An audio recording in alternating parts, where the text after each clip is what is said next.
Machado de Assis, o grande mestre da literatura brasileira, nunca esteve tão na moda como agora. 100 anos depois da sua morte, os livros que escreveu ganham novas edições e o escritor carioca é reverenciado em todo o país. Na terceira e última reportagem da série, a obra de Machado de Assis vira tema de estudo nas escolas.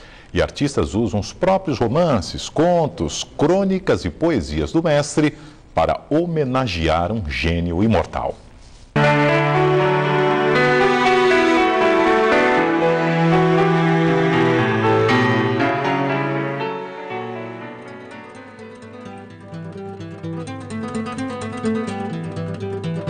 Qualquer um que tiver interesse ou estético ou sociológico pela vida brasileira do século XIX e início do século XX tem que ler o Machado de Assis de um modo ou de outro. Nunca o escritor carioca esteve tão na moda. Na Biblioteca Pública do Rio, 20 artistas plásticos retratam Machado de Assis de um jeito diferente. Nas notas de 1000 cruzados, uma homenagem póstuma ao escritor. Ao vencedor as batatas, frase do romance Quincas Borba, que virou arte contemporânea. O espelho, de um dos contos mais sombrios do escritor, reflete a atualidade da obra machadiana. O artista teve total liberdade, né, desde a escolha do seu texto, né, da sua obra, né, até a questão mesmo da técnica.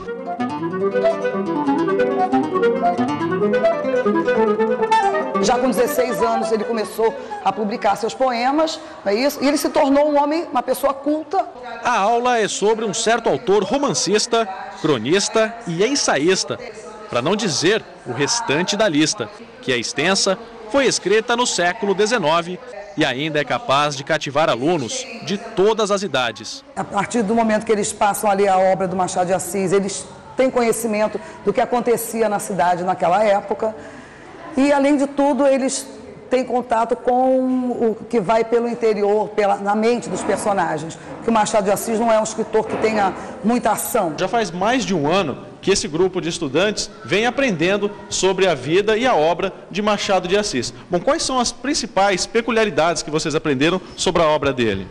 Bom, eu acho importante falar que ele escrevia obras de caráter romancista, mas com o poema Memórias Póstumas de Brás Cubas, ele passou do romancista, de literatura romancista, para literatura de caráter realista, porque ele começa falando como se o personagem principal, né, fosse um morto, um cadáver, e os vermes corroem. Então isso marcou bem o início do realismo no Brasil, no Rio de Janeiro. A vida pessoal do autor também instiga a curiosidade. Ele não teve muito acesso às escolas boas, no caso particulares, mas assim, ele trabalhava em vender balas junto com a madrasta. E quando ele tinha tempo livre, ele sempre assistia uma aula ou outra, assim, para aprender também, porque mesmo não tendo acesso, ele se dedicava a aprender. É no trabalho feito em classe, com a mão na massa e sem decoreba, que essa turma aprende, discute e fala sem medo sobre Machado de Assis. A gente teve a oportunidade de ler A Cartomante e A Igreja do Diabo e eu acho que a maior opinião foi assim que o final foi surpreendente para todo mundo. Lá na época também, a mulher era muito submissa, sabe? O homem até traía, mas a mulher não podia trair, não podia de jeito nenhum. Nas escolas também,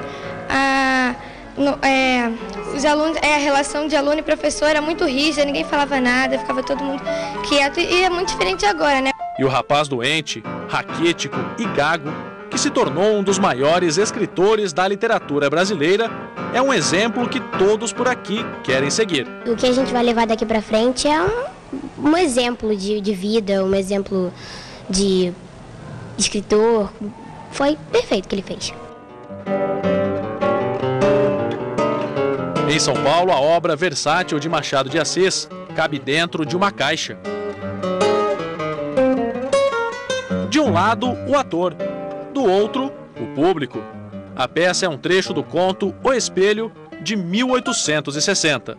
Cada vez que a gente lê e relê, a gente vê quanto mais atual é a obra do Machado, né? Porque ele toca em assuntos que dizem do ser humano, né? O espetáculo em miniatura dura só 3 minutos, mas o tempo é suficiente para surpreender quem se acostumou em apenas ler Machado de Assis. A gente pode vivenciar o sentimento que a gente se envolve nele quando lê.